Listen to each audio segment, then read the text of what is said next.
सोलापूर जिल्हा परिषद व पंचायत समिती निवडणूक 2026च्या पार्श्वभूमीवर राज्य उत्पादन शुल्क विभाग जिल्हा सोलापूर यांची सोलापूर शहर व जिल्हा परिसरात केलेल्या संयुक्त कारवाईमध्ये अवैध बनावट, देशी विदेशी मद्य व गोवा राज्य निर्मित विदेशी मद्य, हातभट्टी दारू निर्मिती, विक्री व वाहतुकीवर केलेल्या धडक कारवाईमध्ये सुमारे 49,67,102 रुपयाचा मुद्देमाल जप्त करण्यात आलेला आहे। सदरची कारवाई माननीय श्री सागर धोंकर साहेब, विभागीय उपायुक्त पुणे विभाग पुणे यांच्या निर्देशानुसार माननीय श्रीमती भाग्यश्री जाधव मॅडम, अधीक्षक राज्य उत्पादन शुल्क जिल्हा सोलापूर,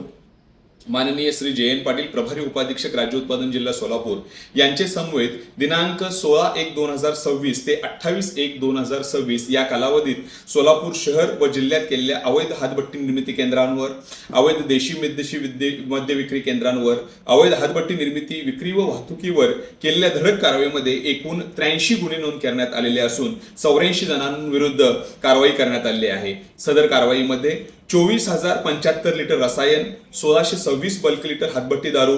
ते 393 लिटर देशी मद्य, 189 लिटर बनावट देशी मद्य, 368 लिटर बियर, 625 लिटर ताडी तसेच 3 चाकी 4 चाकी वाहन व 7 दुचाकी वाहनांसह एकूण रुपये 49,67,102 रुपये इतक्या किमतीचा मुद्देमाल जप्त करण्यात आलेला आहे। या विभागाकडून 25 जानेवारी 2026 ते 28 जानेवारी 2026 या कालावधीमध्ये निरीक्षक पंढरपूर विभाग या कार्यालयाने सांगोला तालुक्यातील निजामपूर येथे कारवाई करून 346 बल्क लिटर बनावट विदेशी मद्य तसेच बनावट बुचे, बनावट लेबल इत्यादी सह एकूण 5,03,840 इतक्या किमतीचा मुद्देमाल जप्त केलेले आहे। सदर गुन्ह्यामध्ये एका आरोपीस अटक करण्यात आलेले असून तसेच दुसऱ्या एका कारवाईमध्ये निरीक्षक ब विभाग सोलापूर या कार्यालयाने सोलापूर शहरातील जुना विडी घरकुल परिसरात कारवाई करून अवैध परराज्यातील गोवा बनवटीचे 560 बल्क लिटर मद्य एका दुचाकी वाहनासह जप्त करून त्यामध्ये रुपये 9,20,125 रुपयाचा मुद्देमाल जप्त करण्यात आलेला आहे। या गुन्ह्यामध्ये 3 आरोपींना अटक करण्यात आलेली आहे। तसेच निरीक्षक भरारी पथक क्रमांक 1 या कार्यालयाने मोहोळ तालुक्यामध्ये मौजे आष्टी येथे टाकलेल्या छाप्यामध्ये 189 बल्क लिटर बनावट देशी मद्यासह 84,000 रुपयाचा मुद्देमाल जप्त करण्यात आलेले असून सदर गुन्ह्यामध्ये एका आरोपीस अटक करण्यात आलेली आहे। या विभागाकडून अवैधरित्या मद्य पिण्यास परवानगी देणाऱ्या व विक्री करणाऱ्या 8 धाब्यांविरुद्ध कारवाई करण्यात आलेली असून 24 आरोपींविरुद्ध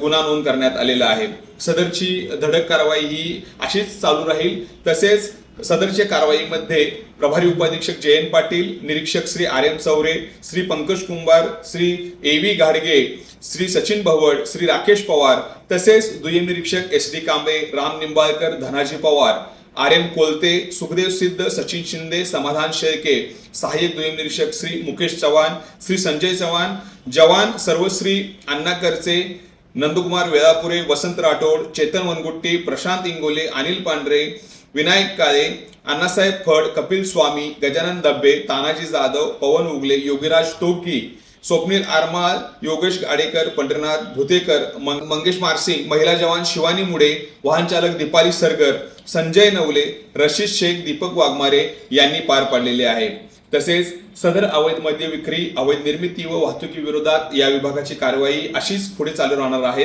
तसेच जनतेस आव्हान करण्यात येते की अवैध मद्याबाबत जर काही माहिती मिळाल्यास, संशयित ठिकाणची माहिती मिळाल्यास या विभागाचा टोल फ्री क्रमांक 1800233999 अथवा व्हॉट्सअप क्रमांक 8422001133 द्वारे या कार्यालयास माहिती द्यावी। माहिती देणाऱ्याचे नाव गुप्त ठेवले जाईल असे आवाहन माननीय श्री भाग्यश्री जाधव, अधीक्षक राज्य उत्पादन शुल्क जिल्हा सोलापूर यांनी केलेले आहे।